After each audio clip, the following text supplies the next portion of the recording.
여러분, 한 가지 질문을 드리겠습니다. 대한민국 65세 이상 어르신 중에서 스스로 행복하다고 답한 비율이 얼마나 될까요? 절반쯤 될 거라고 생각하시나요? 아닙니다. 2024년 서울대학교 노화고령사회연구소가 발표한 조사에 따르면 우리나라 노인 중 자신의 삶에 만족한다고 답한 비율은 10명 중 3명이 채 안 됐습니다. 10명 중 7명은 불안하거나 외롭거나 허전하다고 느끼고 있다는 뜻이에요.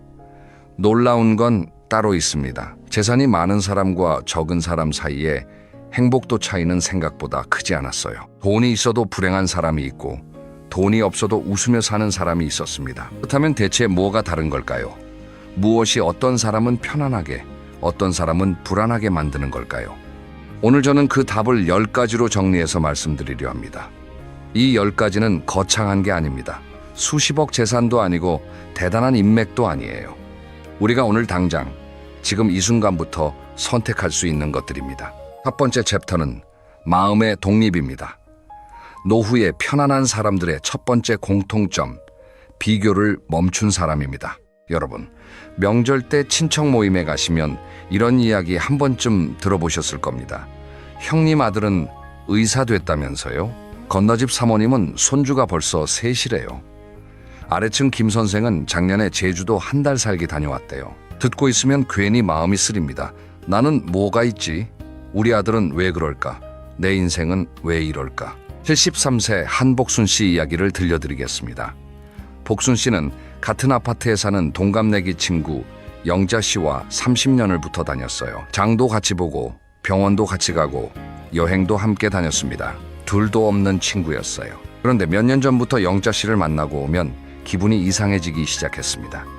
영자 씨 남편은 대기업 임원 출신으로 퇴직연금이 넉넉했어요. 영자 씨는 만날 때마다 자연스럽게 이야기했습니다. 우리는 지난달에 크루즈 여행 다녀왔어. 우리 며느리가 이번에 백화점에서 코트 사줬어. 우리 손주가 영어 대회에서 1등 했어. 복순 씨 귀에는 다르게 들렸습니다. 크루즈 여행이라. 나는 국내 여행도 못 가는데. 며느리가 코트를 사줬다고? 우리 며느리는 명절에 전화도 안 하는데. 복순 씨 남편은 작은 공장에서 일하다 은퇴했고 연금도 적었습니다. 비교하면 할수록 마음이 쪼그라들었어요. 어느 날 영자 씨를 만나고 집에 돌아왔는데 남편이 거실에서 TV를 보고 있었습니다. 여보, 나왔어. 남편이 고개를 돌렸어요. 왔어? 복순 씨는 갑자기 남편이 초라해 보였습니다. 영자 씨, 남편은 골프 치러 다니는데 우리 영감은 하루 종일 TV만 보고 있네. 한숨이 나왔어요. 남편한테 짜증을 냈습니다.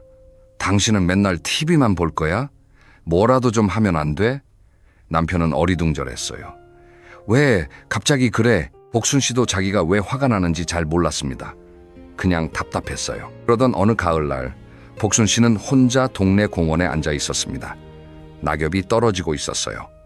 바람이 불 때마다 나무잎이 하나씩 땅으로 내려왔습니다. 복순 씨는 멍하니 그걸 보고 있었어요.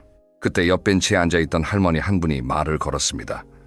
낙엽 참 예쁘죠? 복순 씨가 고개를 돌렸어요. 네, 예쁘네요. 할머니가 말했습니다.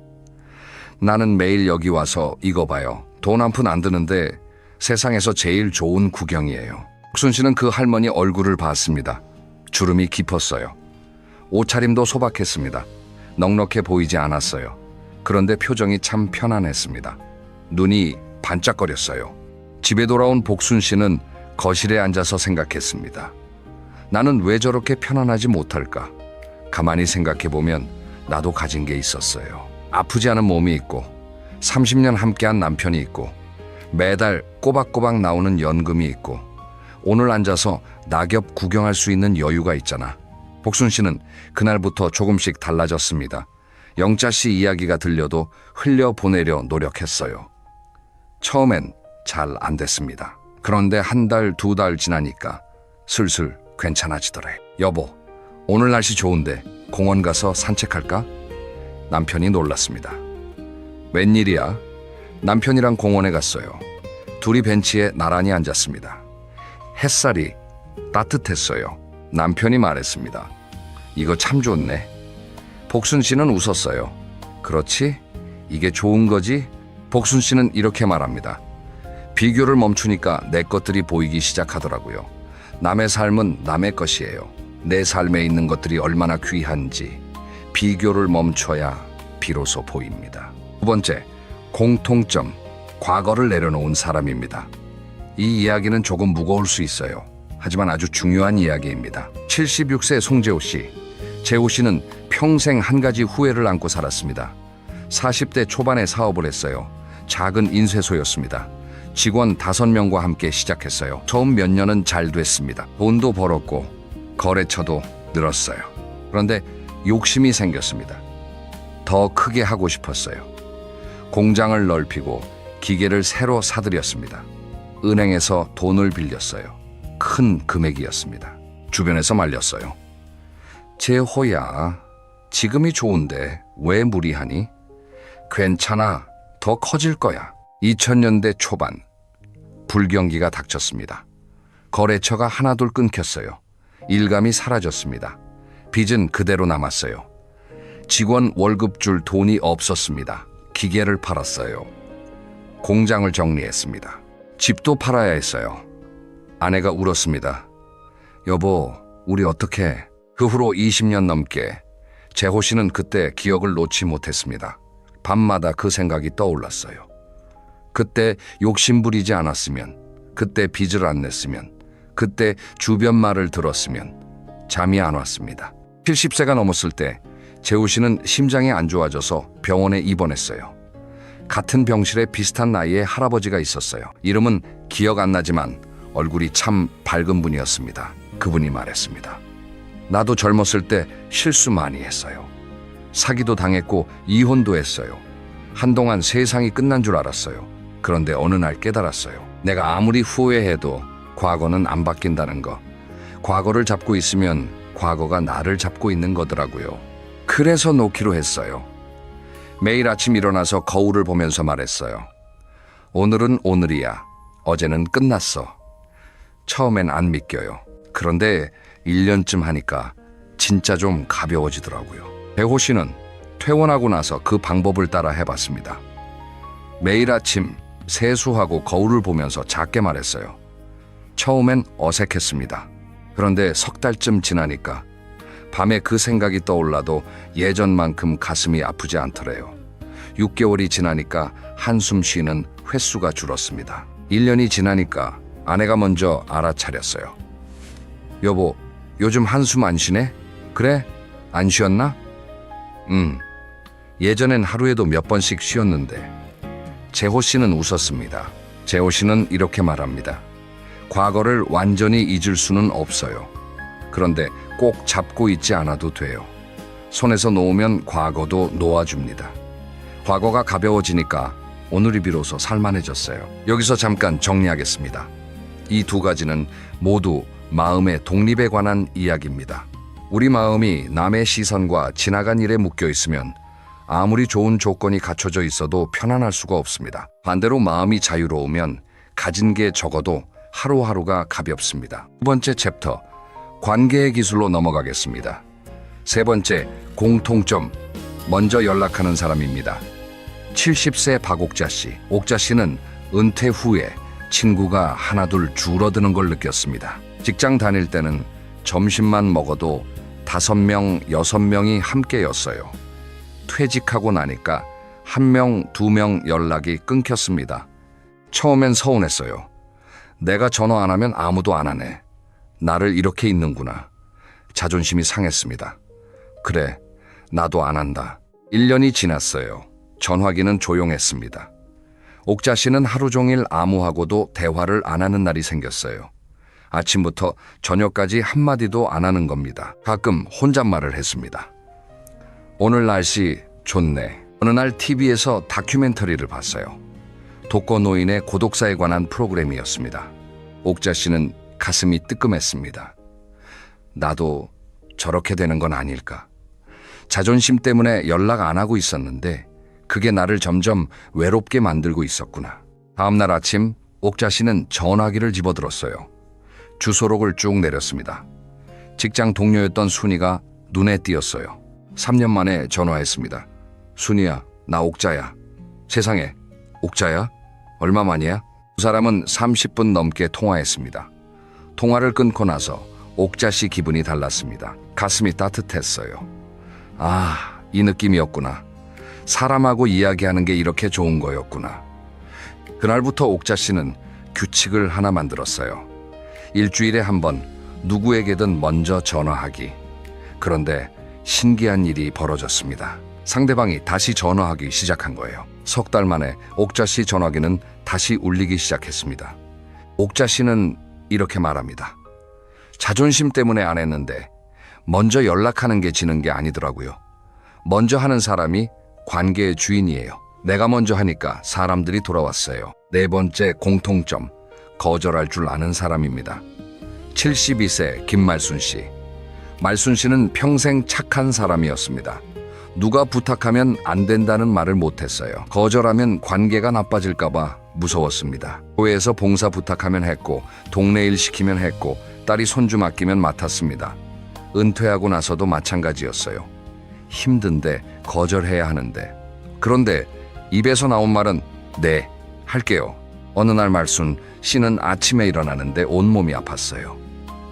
허리, 무릎, 어깨 전부 쑤셨습니다. 봉사 가서 3시간 동안 음식 준비하고 설거지하고 정리하고 집에 오니까 이웃집 강아지 밥 주고 주말에는 손주 둘이 왔어요. 월요일 아침 말순 씨는 침대에서 일어날 수가 없었어요. 병원에 갔습니다. 의사가 말했어요. 어머님, 과로하셨어요. 나이에 비해 몸을 너무 혹사하고 계세요. 말순 씨는 병원 의자에 앉아서 울었어요. 나는 왜 이러고 사는 걸까? 그날 저녁 교회 집사님한테 전화가 왔습니다. 말순 씨, 다음 주에도 봉사 가능하시죠? 말순 씨는 심호흡을 했어요. 그리고 태어나서 처음으로 이렇게 말했습니다. 집사님, 죄송한데 다음 주는 못할 것 같아요. 몸이 좀 안 좋아서요. 전화를 끊고 나서 말순 씨는 가슴이 두근거렸습니다. 거절했는데 어떡하지? 그런데 동시에 가슴 한편이 시원했어요. 나 방금 싫다고 했다. 내가 해냈다. 그 다음 주 이웃한테도 딸한테도 말했어요. 관계가 나빠졌을까요? 아닙니다. 세상은 말순 씨가 거절해도 잘 돌아갔습니다. 말순 씨는 이렇게 말합니다. 거절하면 관계가 끝날 줄 알았어요. 그런데 안 끝나더라고요. 안 된다고 말할 수 있는 게 나를 지키는 거더라고요. 여러분, 여기까지가 관계에 대한 이야기입니다. 먼저 연락하는 용기와 거절하는 용기. 이 두 가지가 동시에 있어야 관계가 건강합니다. 먼저 손 내밀 줄 알되 내 몸과 마음이 감당 안 될 때는 정중히 물러설 줄도 알아야 합니다. 자, 이제 분위기를 좀 바꿔보겠습니다. 다음 이야기는 돈에 관한 겁니다. 세 번째 챕터, 돈의 평화입니다. 다섯 번째 공통점, 작은 돈에 감사하는 사람입니다. 69세 최정혜 씨. 정혜 씨 부부의 수입은 월 120만 원입니다. 남편 국민연금 80만 원, 정혜 씨 기초연금 40만 원. 넉넉하지 않아요. 솔직히 빠듯합니다. 관리비, 식비, 병원비 이것저것 하면 남는 게 거의 없어요. 정혜 씨 친구들은 말합니다. 정혜야, 넌 그 돈으로 어떻게 사니? 정혜 씨는 웃으면서 말해요. 힘들지. 그런데 매달 25일이 되면 마음이 좋아. 연금 들어오는 날이잖아. 통장에 찍히면 기분이 좋아. 이번 달도 살 수 있구나 하는 거지. 정혜 씨에게는 특별한 습관이 하나 있습니다. 매달 연금이 들어오는 날 저녁에 남편이랑 둘이서 떡볶이를 사 먹어요. 분식집 떡볶이 2인분에 3,500원입니다. 여보, 이번 달도 고생했어. 떡볶이 먹자. 정혜 씨는 가계부를 써요. 20년 넘게 썼습니다. 노트 한 권에 매일 쓴 돈을 적어요. 적은 돈이라도 관리하니까 불안하지 않습니다. 정혜 씨 옆집에 홀로 사시는 할아버지가 있어요. 연금이 정혜 씨보다 더 많습니다. 200만 원 가까이 받아요. 그런데 늘 불안해합니다. 돈이 더 있는데 불안은 더 큰 거예요. 정혜 씨는 이렇게 말합니다. 부자가 되려면 돈을 더 벌어야 하지만 편안해지려면 지금 있는 돈에 고마워하면 돼요. 나는 매달 25일이 명절이에요. 여섯 번째 공통점, 남에게 돈을 빌려주지 않는 사람입니다. 74세 윤상철 씨. 상철 씨는 마음이 약한 사람이었습니다. 정이 많았어요. 친구가 어렵다고 하면 외면하지 못했습니다. 60대 중반에 친구 동호한테 전화가 왔어요. 상철아, 나 좀 도와줘. 500만 원만 빌려줄 수 있겠나? 석 달 안에 꼭 갚을게. 상철 씨는 고민했습니다. 그런데 30년 친구인데 어렵다는데 안 도와줄 수 없잖아. 빌려줬어요. 석 달이 지났습니다. 연락이 없었어요. 반년이 지났습니다. 상철 씨가 먼저 전화했어요. 이번에는 전화를 안 받았습니다. 문자를 보냈어요. 답이 없었습니다. 상철 씨는 화가 났어요. 동시에 마음이 아팠습니다. 30년 우정이 500만 원에 무너졌어. 그 일 이후 상철 씨는 원칙을 하나 세웠습니다. 돈은 절대 빌려주지 않는다. 대신 정말 도움이 필요한 사람에게는 돌려받지 않을 만큼만 준다. 3년 후에 다른 친구가 연락했어요. 상철 씨는 말했습니다. 빌려주긴 어렵고 20만 원은 그냥 줄 수 있어. 돌려주지 않아도 돼. 친구는 고마워했고 관계도 그대로 유지됐어요. 상철 씨는 이렇게 말합니다. 돈을 빌려주면 돈도 잃고 사람도 잃어요. 줄 수 있는 만큼만 주세요. 그게 돈도 지키고 사람도 지키는 길이에요. 여러분, 여기까지가 돈에 관한 이야기입니다. 많이 가지는 게 중요한 게 아니라 가진 것에 감사하는 마음이 중요하고 남에게 돈을 빌려주지 않는 것이 나와 관계를 동시에 지키는 길입니다. 그런데 마음이 편하고 관계가 좋고 돈이 안정돼도 한 가지가 무너지면 다 무너지는 게 있습니다. 바로 몸입니다. 네 번째 챕터, 몸의 자유입니다. 일곱 번째 공통점, 매일 30분 걷는 사람입니다. 71세 이명자 씨. 명자 씨는 5년 전까지 몸이 여기저기 안 좋았습니다. 무릎이 아팠어요. 허리도 안 좋았습니다. 혈압이 높았고 혈당도 경계 수치였어요. 약만 5가지였어요. 어느 날 같은 아파트에 사는 80세 할머니를 만났어요.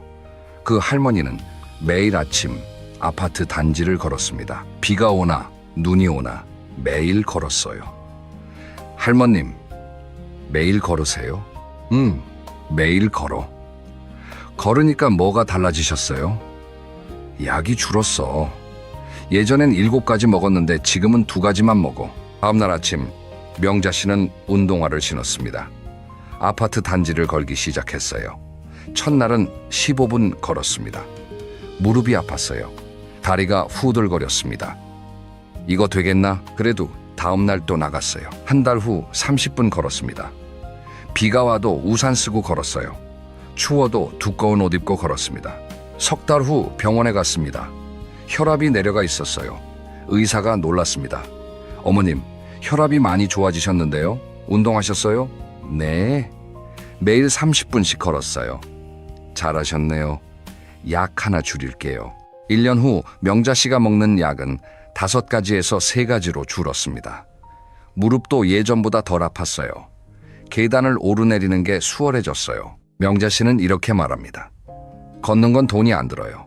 특별한 도구도 필요 없어요. 운동화 하나면 돼요. 그런데 이게 약보다 나아요. 매일 30분 걷는 게 내 몸에 줄 수 있는 최고의 선물이에요. 8번째, 공통점 잠을 지키는 사람입니다. 여러분, 요즘 밤에 잠이 잘 오시나요? 나이가 들면 잠이 얕아집니다. 73세 정인호 씨. 인호 씨는 3년 전부터 불면증에 시달렸습니다. 밤 10시에 누워도 잠이 안 왔어요. 눈을 감고 있으면 이런저런 생각이 꼬리를 물었습니다. 시계를 보면 밤 12시, 또 보면 새벽 1시. 낮에 졸렸습니다. 기운이 없었어요. 짜증이 늘었습니다. 병원에 갔습니다. 의사가 말했어요. 수면제는 최후의 수단이에요. 먼저 생활 습관을 바꿔보세요. 의사가 3가지를 알려줬습니다. 매일 같은 시각에 눕고 같은 시각에 일어나세요. 오후 3시 이후에는 커피를 마시지 마세요. 밤에 침대에서 핸드폰 보지 마세요. 인호 씨는 해봤습니다. 첫 주는 달라진 게 없었습니다. 여전히 잠이 안 왔어요. 참고 계속했습니다. 한 달이 지나니까 밤 11시쯤 잠이 들었습니다. 석 달 후 인호 씨의 하루가 달라져 있었습니다. 아침 6시에 눈이 떠지면 개운했어요. 머리가 맑았습니다. 짜증이 줄었어요. 아내가 말했습니다. 여보, 요즘 표정이 밝아졌어. 인호 씨는 이렇게 말합니다. 잠은 건강의 기본이에요. 잘 먹고 잘 걷는 것보다 잘 자는 게 먼저예요. 잠을 지키면 하루가 달라지고 하루가 달라지면 인생이 달라져요. 여러분, 지금까지 8가지를 말씀드렸습니다. 마음의 독립 2가지, 관계의 기술 2가지, 돈의 평화 2가지, 몸의 자유 2가지, 그런데 마지막 2가지가 남았습니다. 솔직히 말씀드리면 이 마지막 2가지가 제일 중요해요. 5번째 챕터, 오늘의 이유입니다. 9번째, 공통점, 배우는 것이 있는 사람입니다. 78세 강동식 씨. 동식 씨는 초등학교 졸업이 최종 학력이에요. 어린 시절 집이 가난해서 중학교를 못 갔습니다. 14살 때부터 일을 했어요. 72세에 은퇴했어요. 갑자기 시간이 넘쳤습니다. 뭘 해야 하지? 하루 종일 TV 앞에 앉아 있었습니다. 1달, 2달, 점점 무기력해졌어요. 어느 날 동식 씨 손녀가 놀러 왔습니다. 대학생이었어요. 할아버지, 저 온라인으로 수업 들어요. 핸드폰으로도 돼요. 할아버지도 배우고 싶은 거 있으세요? 동식 씨가 말했습니다. 글씨 잘 쓰고 싶었어. 어릴 때부터 혼녀가 검색해 줬어요. 동네 복지관에서 한글서예 수업이 있었습니다. 동식 씨는 다음 수요일에 복지관에 갔습니다. 처음엔 부끄러웠어요. 나 같은 늙은이가 배워서 뭘 하겠어? 동식 씨는 붓을 잡았어요.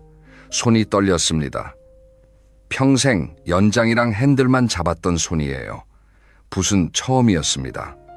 첫 글씨는 엉망이었어요. 그런데 이상하게 붓을 잡고 글씨를 쓰는 동안에는 머릿속이 조용했어요. 매주 수요일마다 갔습니다. 1달이 지나니까 직선이 반듯해졌어요. 3달이 지나니까 짧은 문장을 쓸 수 있었어요. 동식 씨가 처음 완성한 문장이 있었습니다. 선생님이 말했어요. 동식 씨, 참 잘 쓰셨네요. 동식 씨는 그 종이를 집에 가져왔어요. 거실 벽에 붙였습니다. 매일 아침 그 글씨를 봤어요. 내가 쓴 거다. 78살에 내가 쓴 거야. 아침마다 기분이 좋았습니다. 수요일이 기다려졌어요. 일주일 중에 수요일이 가장 좋은 날이 됐습니다. 다른 날도 집에서 연습했거든요. 매일 할 일이 생긴 겁니다. 동식 씨는 이렇게 말합니다. 나이가 많으니까 못 배울 줄 알았어요. 그런데 천천히 하면 되더라고요. 배우는 게 있으니까 하루가 짧아졌어요. 하루가 짧다는 건 그만큼 살아있다는 뜻이에요. 자, 이제 마지막입니다. 10번째 공통점. 10번째 공통점. 누군가에게 쓸모 있는 사람입니다. 75세 오춘자 씨. 춘자 씨는 은퇴 후에 가장 많이 한 생각이 이거였어요. 나는 이제 아무 쓸모가 없구나. 은퇴하고 나니까 아무도 나를 찾지 않았습니다. 전화도 안 오고 갈 데도 없고. 나는 사회에서 사라진 사람이구나. 어느 봄날 동네 복지관 앞을 지나가는데 현수막이 걸려 있었어요. 반찬 봉사 자원봉사자 모집. 춘자 씨는 평생 요리를 잘했습니다. 나도 할 수 있을까? 들어가서 물어봤어요. 저도 봉사할 수 있나요? 물론이죠. 요리 잘하세요?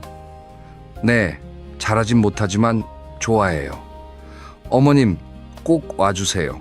우리가 어머님이 필요해요. 그 말이 가슴에 박혔습니다. 우리가 어머님이 필요해요. 얼마나 오랜만에 듣는 말인지요. 춘자 씨는 매주 화요일과 금요일에 봉사를 나갔어요.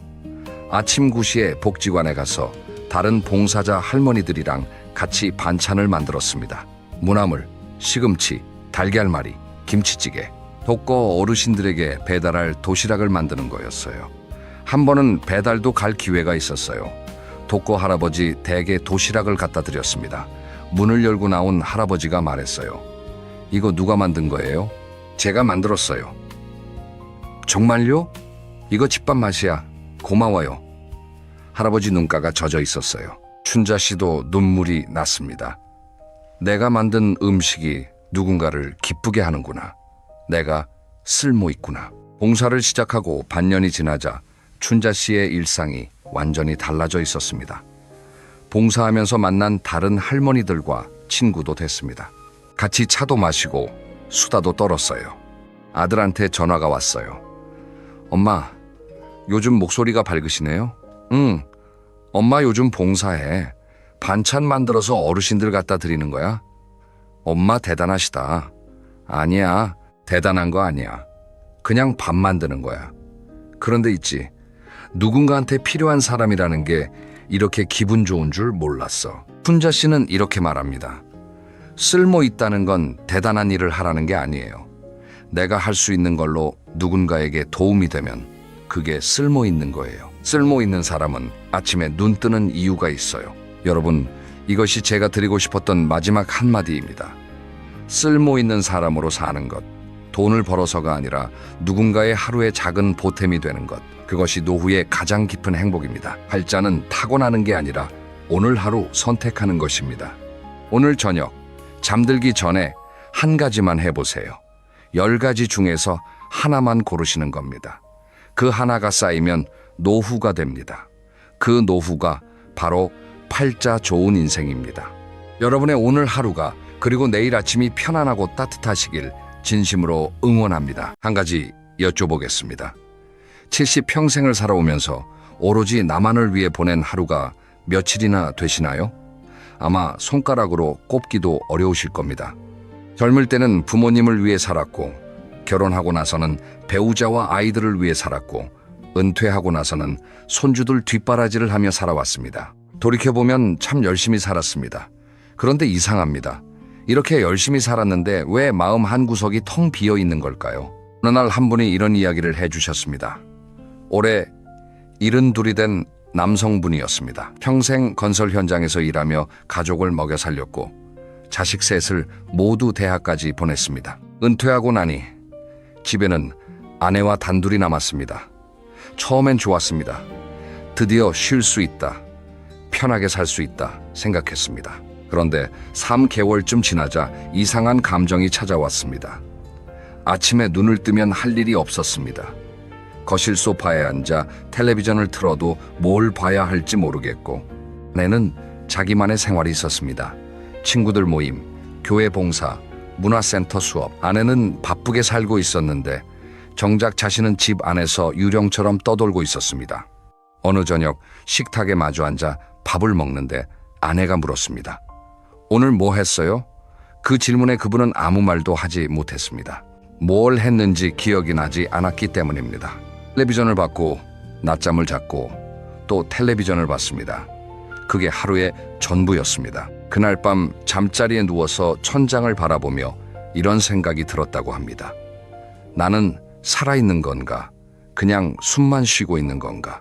이 이야기를 듣고 가슴이 먹먹해지셨다면 아마 비슷한 감정을 느껴보신 적이 있으실 겁니다. 그런데 여기서 놀라운 사실 하나를 말씀드리겠습니다. 최근 여러 나라의 연구를 종합해보면 자기 스스로 선택해서 혼자 사는 노년층이 가족과 함께 사는 노년층보다 우울감이 낮고 삶의 만족도가 높은 경우가 적지 않다고 합니다.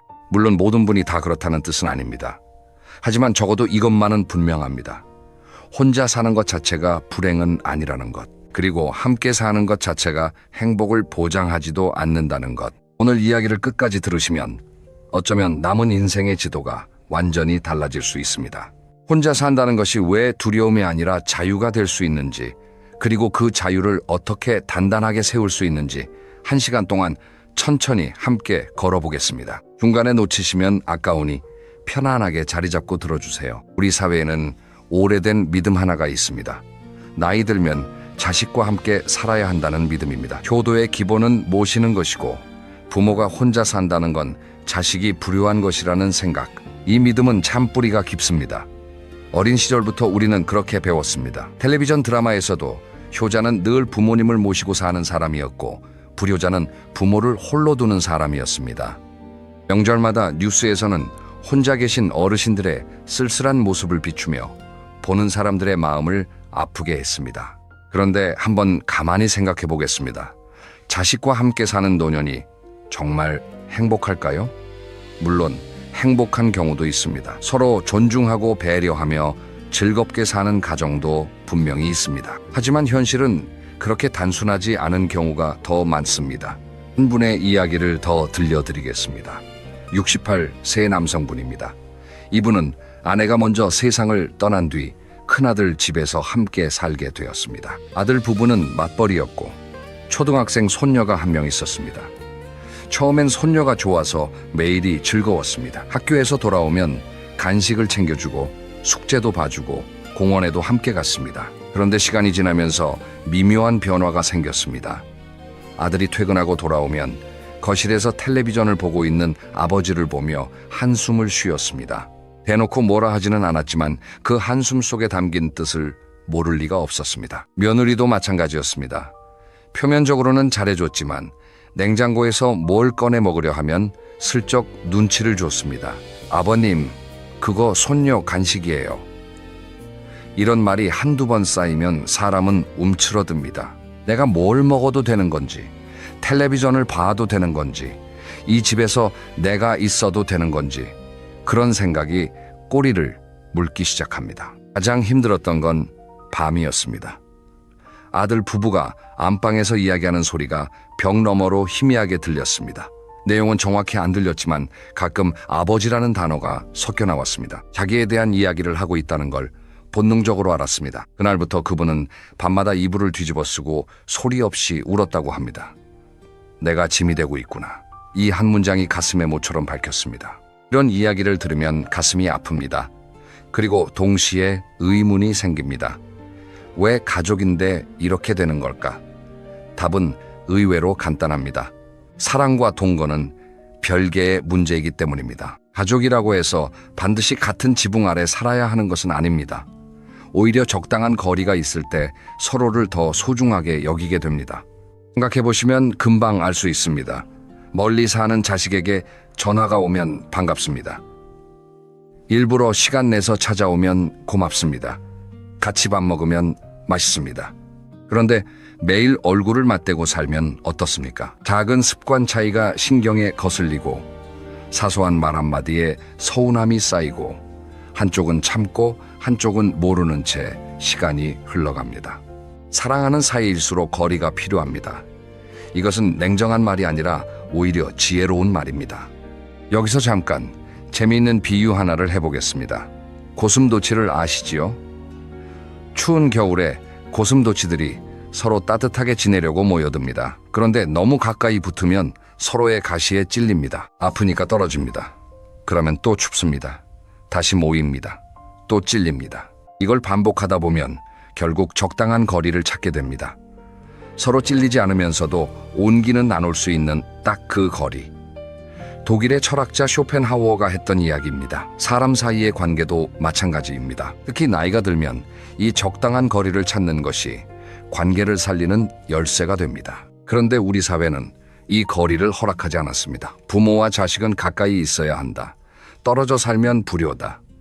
이런 시선이 거리를 두려는 사람을 죄인처럼 만들었습니다. 그래서 많은 어르신들이 불편함을 참으며 함께 살았고 많은 자녀들도 부담을 안으며 모시고 살았습니다. 양쪽 모두 힘든데 아무도 먼저 말을 꺼내지 못했습니다. 효도라는 이름이 너무 무거웠기 때문입니다. 하지만 이제는 달라져야 합니다. 진짜 효도가 무엇인지 다시 생각해 볼 때가 되었습니다. 함께 사는 것이 효도일까요? 아니면 부모가 행복하게 살 수 있도록 돕는 것이 효도일까요? 만약 부모님이 혼자 사시면서 더 건강하고 더 밝고 더 당당하게 살 수 있다면 그것을 응원해 주는 것이야말로 진짜 효도가 아닐까요? 앞서 이야기한 68세 남성분, 그분에게도 변화의 순간이 찾아왔습니다. 그 이야기는 잠시 뒤에 이어서 들려드리겠습니다. 지금부터는 먼저 혼자 있다는 것과 외롭다는 것이 어떻게 다른지 이 중요한 차이를 함께 살펴보겠습니다. 이걸 제대로 이해하시면 혼자 사는 것에 대한 두려움이 상당히 줄어드실 겁니다. 우리는 혼자 있으면 외롭다고 생각합니다. 너무 당연한 것 같죠? 그런데 잠깐만 돌이켜보시면 꼭 그렇지만은 않다는 걸 아실 수 있습니다. 혹시 이런 경험 있으신가요?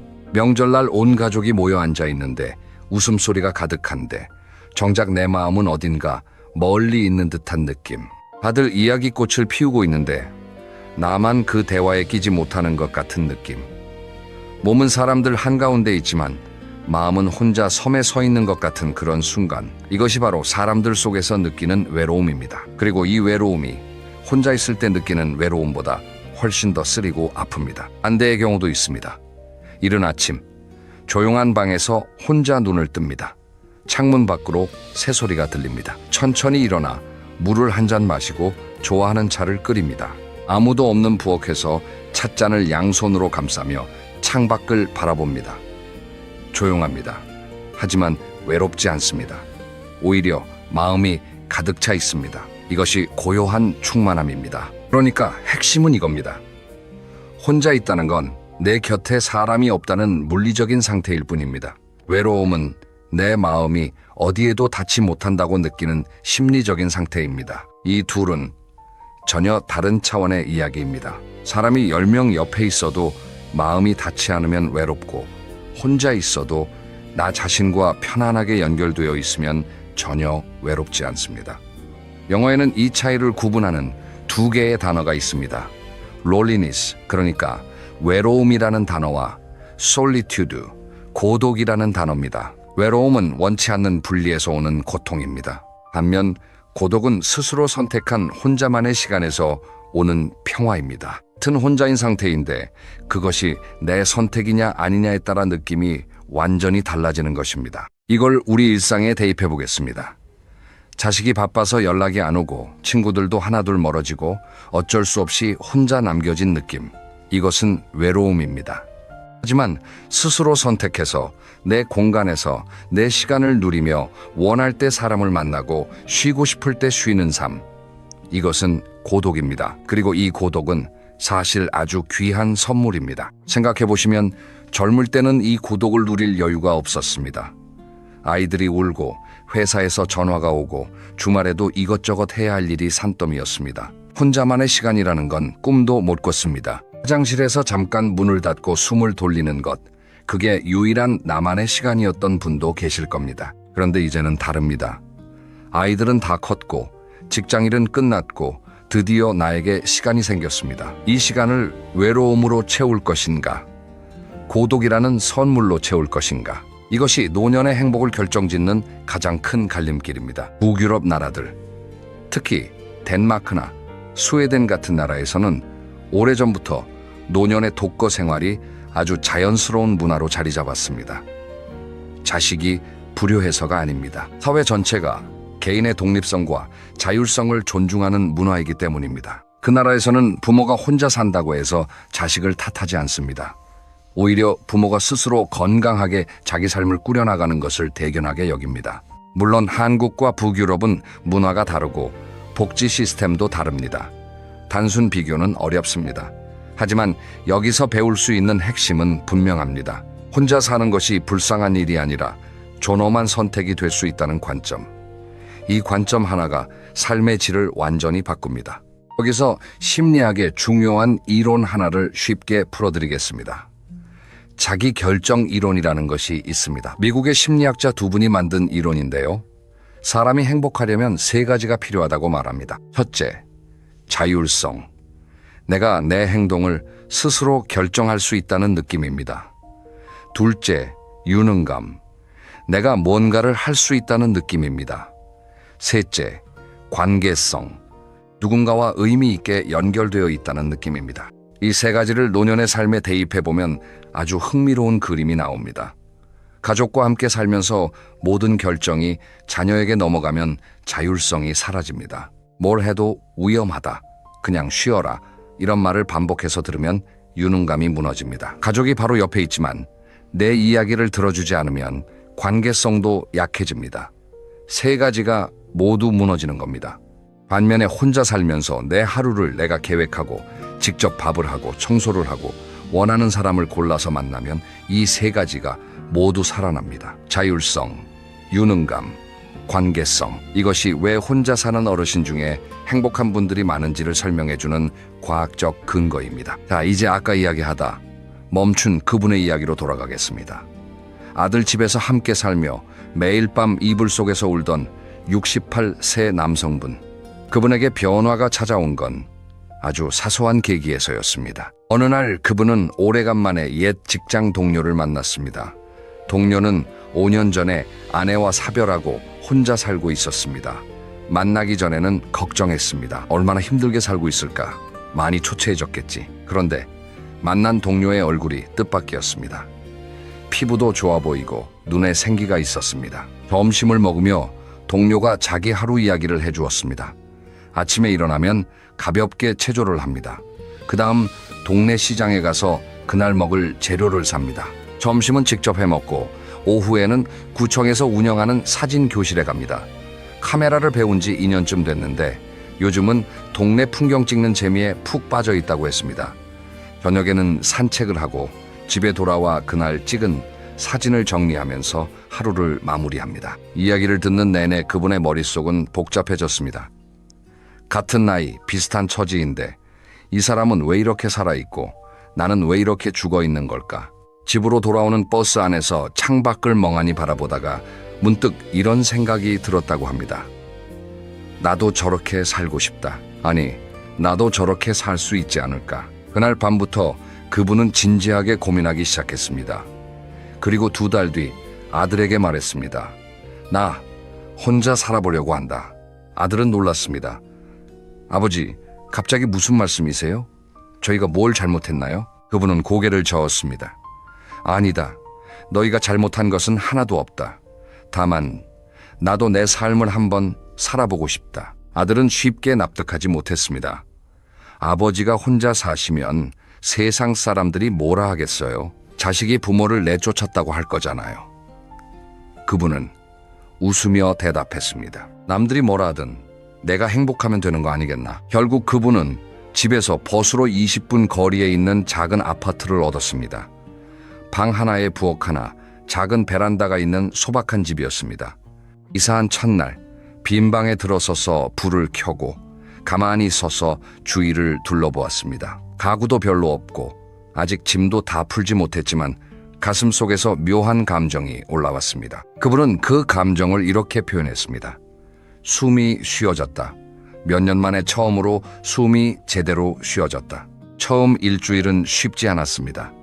밤에 혼자 있으니 집이 무섭도록 조용했고 밥을 차려 먹는 것도 서툴렀습니다. 라면만 3일 연속 끓여 먹었다고 합니다. 하지만 신기한 것은 그 불편함 속에서도 마음은 점점 가벼워지고 있었다는 것입니다. 아무도 자기를 눈치 보지 않았습니다. 텔레비전을 밤늦게까지 봐도 아침에 늦잠을 자도 냉장고에서 아무거나 꺼내 먹어도 아무런 문제가 없었습니다. 그 사소한 자유가 오랫동안 억눌려 있던 마음을 조금씩 풀어주었습니다. 2주가 지나자 그분은 조금씩 생활 리듬을 만들기 시작했습니다. 아침에 일어나면 동네 공원을 한 바퀴 걸었습니다. 처음에는 30분도 버거웠지만 매일 하다 보니 어느새 45분, 1시간까지 걸을 수 있게 되었습니다. 시장에 가서 장을 보는 것도 즐거움이 되었습니다. 평생 시장이라는 곳에 가본 적이 거의 없던 분이었습니다. 늘 아내가 해주는 밥을 먹었고 아들 집에서는 며느리가 차려준 밥을 먹었습니다. 그런데 이제 직접 재료를 고르고 서툴지만 직접 요리를 하면서 생전 처음 느끼는 감정이 있었습니다. 내가 나를 먹여 살리고 있다는 감각. 그것은 단순한 요리 실력의 문제가 아니었습니다. 내가 아직 쓸모있는 사람이라는 존재의 확인이었습니다. 3개월 뒤 그분은 아들 가족과 일요일마다 만나 점심을 함께 먹기 시작했습니다.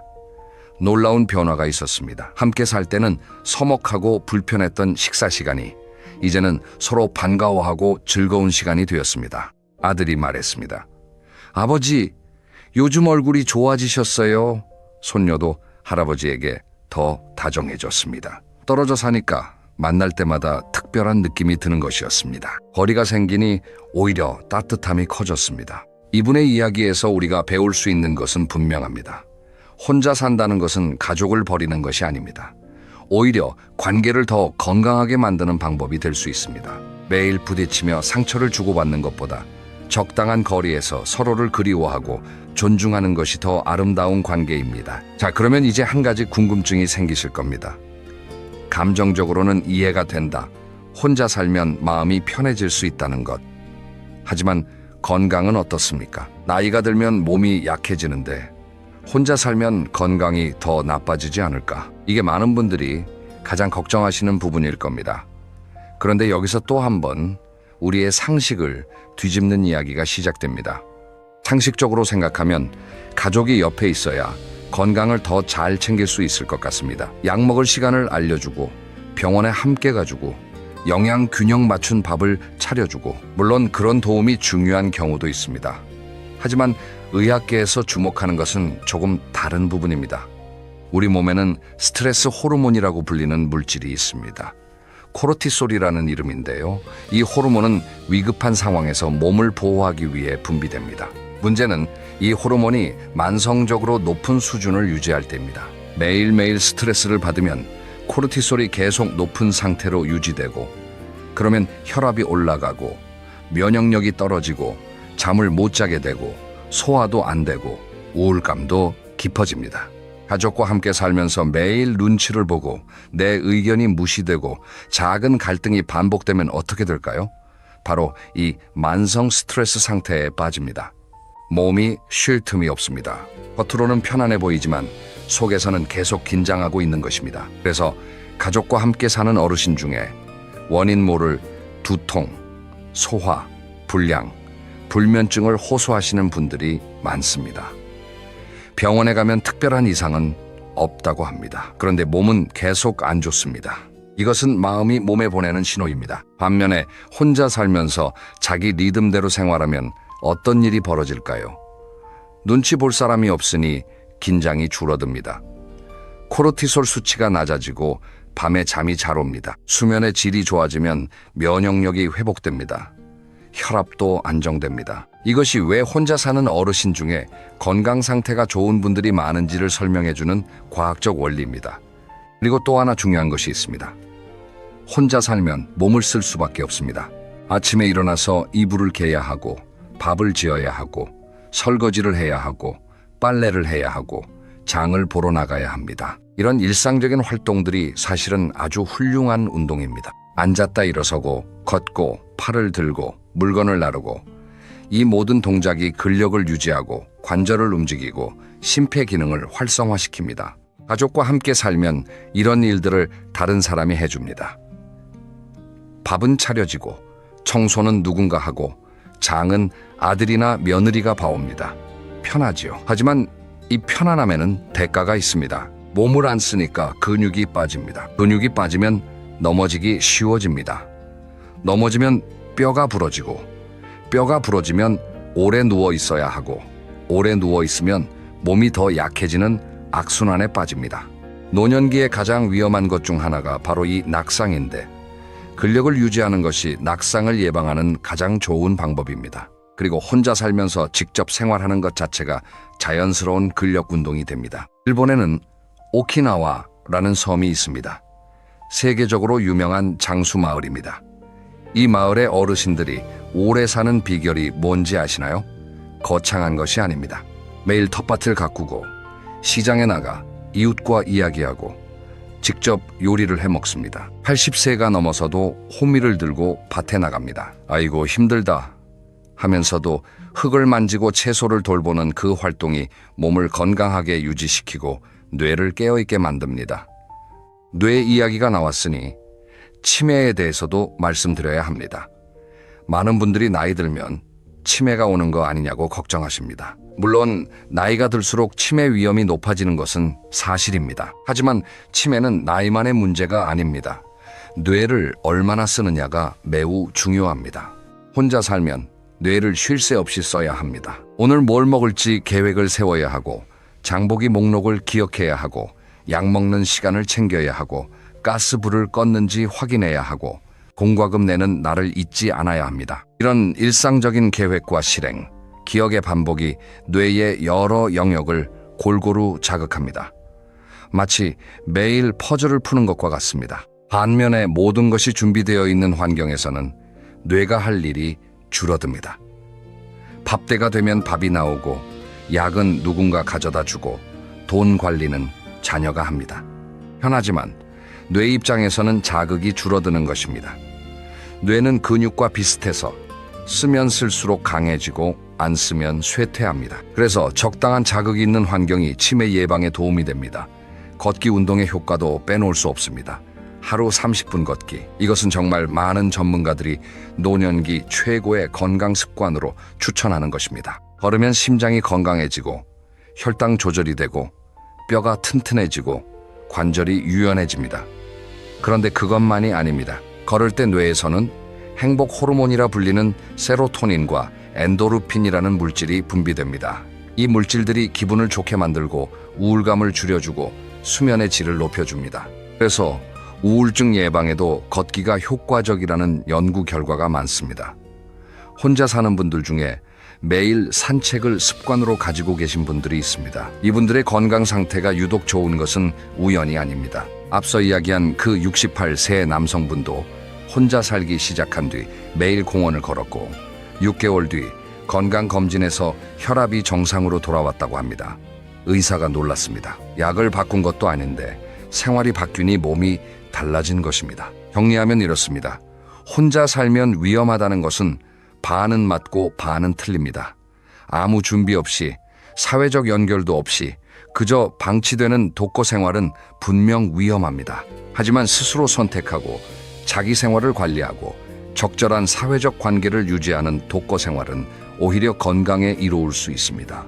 핵심은 혼자 사느냐 같이 사느냐가 아니라 내가 내 삶의 주인으로 살고 있느냐입니다. 자, 여기까지 들으시면서 혹시 이런 생각이 드셨을 수 있습니다. 이야기는 좋은데 실제로 혼자 살려면 구체적으로 어떻게 해야 하지? 막연한 용기만으로는 안 되잖아. 맞습니다. 그래서 지금부터는 아주 현실적인 이야기를 하겠습니다. 실제로 혼자 살면서 행복하게 지내시는 분들이 공통으로 실천하는 5가지 기둥에 대해 하나하나 짚어보겠습니다. 이 5가지를 기억하시면 혼자 사는 삶이 훨씬 단단해집니다. 첫째, 관계를 끊지 말고 골라서 맺는 것입니다. 혼자 산다고 해서 세상과 담을 쌓으라는 뜻이 아닙니다. 오히려 반대입니다. 혼자 살수록 관계가 더 중요합니다. 다만 차이가 있습니다. 함께 살 때는 관계가 의무처럼 따라붙습니다. 하지만 혼자 살면 관계를 선택할 수 있습니다. 만나고 싶은 사람을 만나고 쉬고 싶을 때는 쉽니다. 이 선택권이 관계의 질을 높여줍니다. 가족과의 관계도 마찬가지입니다. 매일 부딪히며 서운함을 쌓는 것보다 일주일에 한 번 만나서 맛있는 것 먹고 웃으며 헤어지는 게 훨씬 건강합니다. 전화 한 통, 짧은 영상 통화 한 번이면 충분합니다. 안부를 묻고 건강을 확인하고 사랑한다는 말 한마디, 그것만으로도 마음은 따뜻해집니다. 가족 외에도 관계를 넓힐 곳은 많습니다. 동네 복지관, 경로당, 문화센터, 종교 모임, 이런 곳에서 만나는 또래 친구들은 특별한 위로가 됩니다. 왜냐하면 비슷한 나이대에 비슷한 고민을 가진 사람들이기 때문입니다. 나만 이렇게 힘든 게 아니었구나. 이 느낌이 큰 힘이 됩니다. 공원에서 매일 만나는 산책 친구, 복지관 서예 교실에서 함께 붓을 잡는 친구, 시장에서 얼굴을 아는 가게 주인, 이런 작은 연결들이 모여서 그물처럼 나를 지탱해 줍니다. 한 가지 더 말씀드리고 싶은 게 있습니다. 관계에서 가장 중요한 것은 수가 아니라 깊이입니다. 친구가 100명일 필요는 없습니다. 정말 마음을 터놓을 수 있는 사람이 2~3명만 있으면 충분합니다. 아플 때 전화할 수 있는 사람, 속상할 때 만나서 이야기할 수 있는 사람, 아무 말 없이 옆에 앉아있기만 해도 편한 사람. 그런 사람이 있다면 혼자 살아도 전혀 외롭지 않습니다. 둘째, 하루에 최소 한 번은 밖으로 나가는 루틴을 만드는 것입니다. 이게 왜 중요하냐면 혼자 살면 집 안에만 머물기가 너무 쉽기 때문입니다. 특히 날씨가 춥거나 몸이 조금 안 좋거나 귀찮을 때는 하루 종일 집에서 나가지 않게 됩니다. 하루가 이틀이 되고 이틀이 일주일이 되면 세상과의 연결이 끊어지기 시작합니다. 그러면 외로움이 밀려옵니다. 그래서 이유를 만들어서라도 밖으로 나가는 것이 중요합니다. 꼭 거창한 일이 아니어도 됩니다.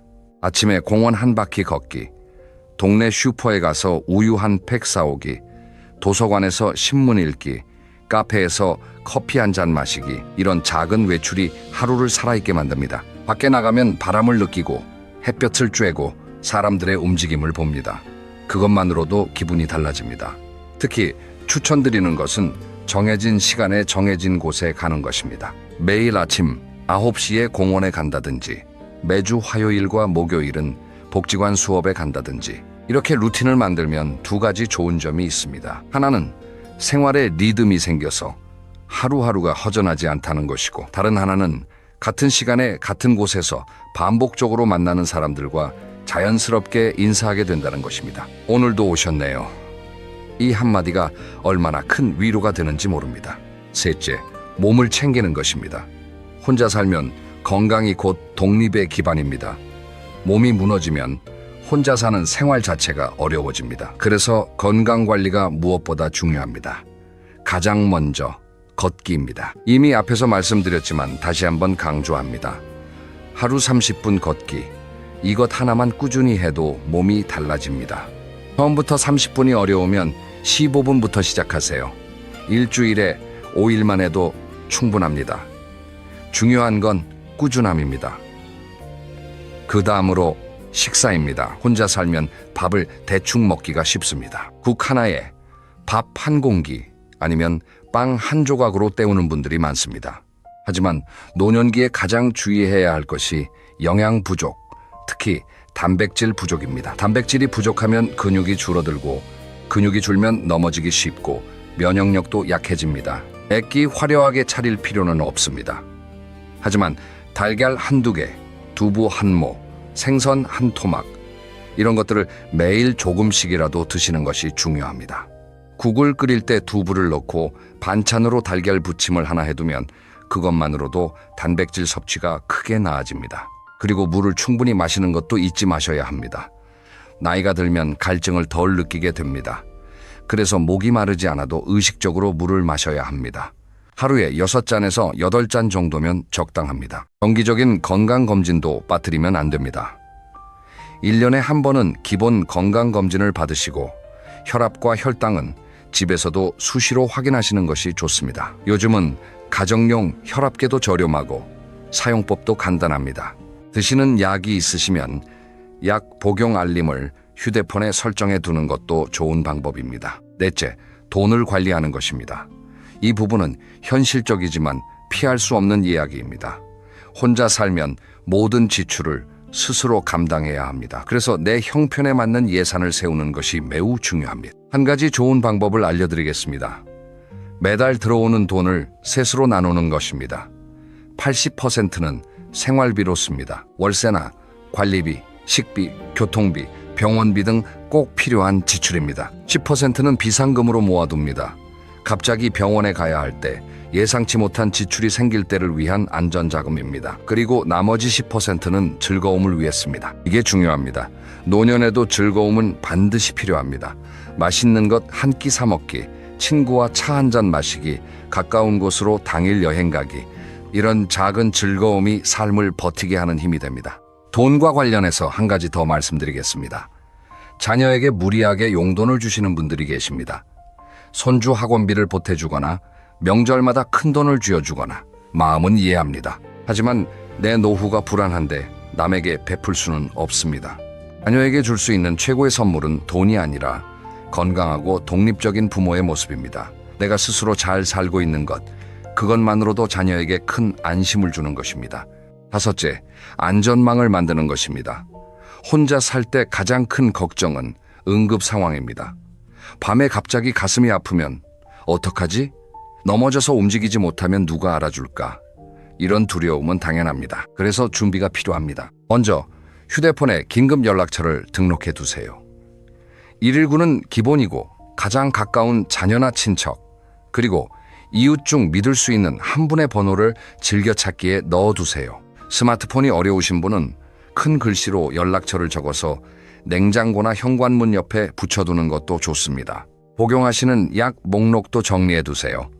약 이름, 용량, 복용 시간을 종이에 적어서 지갑에 넣어두시면 응급 상황에서 의료진이 큰 도움을 받습니다. 요즘은 지자체에서 놓인 돌봄 서비스를 많이 운영하고 있습니다. 정기적으로 안부 전화를 해주고 필요하면 방문도 해줍니다. 응급 호출 기기를 무료로 제공하는 것도 있습니다. 목에 거는 작은 기기인데 버튼 하나만 누르면 구급 서비스에 연결됩니다. 이런 서비스가 있다는 것을 알고 계시는 것만으로도 마음이 한결 놓입니다. 주민센터에 문의하시면 자세한 안내를 받으실 수 있습니다. 이웃과의 관계도 안전망이 됩니다. 옆집에 혼자 사시는 분이 계시다면 서로 아침마다 문자 한 통씩 주고받는 약속을 해보세요. 오늘도 건강하게 일어났어요. 이 한 줄이면 됩니다. 만약 문자가 안 오면 확인해 보는 것이죠. 이런 작은 약속이 서로를 지켜줍니다. 자, 여기까지가 혼자 살면서 단단하게 살기 위한 5가지 기둥이었습니다. 관계, 루틴, 건강, 돈, 안전. 이 5가지를 기억하시고 하나씩 실천해 나가시면 혼자 사는 삶이 두려움이 아니라 자유가 됩니다. 그런데 여기서 한 발 더 나아가 보겠습니다. 지금까지는 어떻게 살 것인가에 대한 이야기였습니다. 이제는 조금 더 깊은 이야기를 해보려 합니다. 어떻게 마무리할 것인가에 대한 이야기입니다. 조금 무거운 주제일 수 있지만 사실 이 이야기를 피하지 않는 것이야말로 남은 날들을 더 충만하게 만드는 비결입니다. 우리 사회에서는 죽음에 대한 이야기를 꺼리는 분위기가 있습니다. 나이든 분 앞에서 그런 이야기를 하면 불길하다고 여기기도 합니다. 하지만 생각해보면 누구나 언젠가 이 세상을 떠나게 됩니다. 이것은 슬픈 일이 아니라 자연스러운 일입니다. 그리고 그 마지막을 어떻게 준비하느냐에 따라 지금 이 순간을 사는 태도가 달라집니다. 비유를 하나 해보겠습니다. 여행을 떠난다고 생각해보세요. 돌아오는 날이 정해져 있는 여행입니다. 만약 돌아오는 날짜를 모른다면 매일매일을 대충 보내게 됩니다. 하지만 돌아오는 날이 가까워지면 어떻습니까? 하루하루가 소중해집니다. 오늘 뭘 할까? 어디를 가볼까? 누구를 만날까? 모든 순간이 반짝입니다. 인생도 마찬가지입니다. 끝이 있다는 것을 인정할 때 지금이 더 빛나기 시작합니다. 그래서 요즘 많은 분들이 엔딩 노트라는 것을 쓰고 계십니다. 엔딩 노트란 내 인생의 마지막을 어떻게 맞이하고 싶은지 미리 적어두는 노트입니다. 거창한 것이 아닙니다. 내가 좋아하는 노래, 장래는 이렇게 해주었으면 좋겠다는 바람, 가족에게 남기고 싶은 말, 감사했던 사람들의 이름, 이런 것들을 천천히 적어나가는 것입니다. 이것을 쓰는 과정 자체가 치유가 됩니다. 왜냐하면 내 인생을 돌아보게 되기 때문입니다. 참 힘들기도 했지만 감사한 일도 많았구나. 실수도 했지만 최선을 다했구나. 그런 생각들이 마음을 정리해 줍니다. 사전 연명 의료 의향서라는 것도 알아두시면 좋습니다. 이것은 내가 의식이 없는 상태에서 무의미한 연명 치료를 받지 않겠다는 의사를 미리 문서로 남겨두는 것입니다. 어렵게 들릴 수 있지만 간단히 말하면 나의 마지막을 내가 결정하겠다는 뜻입니다. 가까운 보건소나 의료기관에서 신청할 수 있고 절차도 어렵지 않습니다. 이런 준비를 하면 이상한 일이 벌어집니다. 죽음을 준비하니까 오히려 삶이 더 선명해집니다. 남은 시간이 유한하다는 것을 알게 되면 오늘 하루를 허투루 보내기가 싫어집니다. 아침 햇살이 더 따뜻하게 느껴지고 차 한 잔의 향기가 더 깊게 느껴지고 산책길에 피어있는 작은 꽃이 눈에 들어옵니다. 이전에는 보이지 않던 것들이 보이기 시작합니다. 잘 늙는다는 것, 잘 마무리한다는 것은 결국 마지막 순간까지 나답게 사는 것입니다. 누군가의 짐이 되어 끌려가는 것이 아니라 내가 내 이야기의 마지막 문장을 쓰는 것, 그것이 존엄한 마무리입니다. 혼자 산다는 선택은 이 존엄을 지키기 위한 출발점이기도 합니다. 자, 이제 오늘 이야기를 마무리하겠습니다. 1시간 가까이 긴 이야기를 함께 해주셨습니다. 마지막으로 오늘의 핵심을 짧게 정리해드리겠습니다. 혼자 사는 것은 버림받음이 아니라 선택입니다.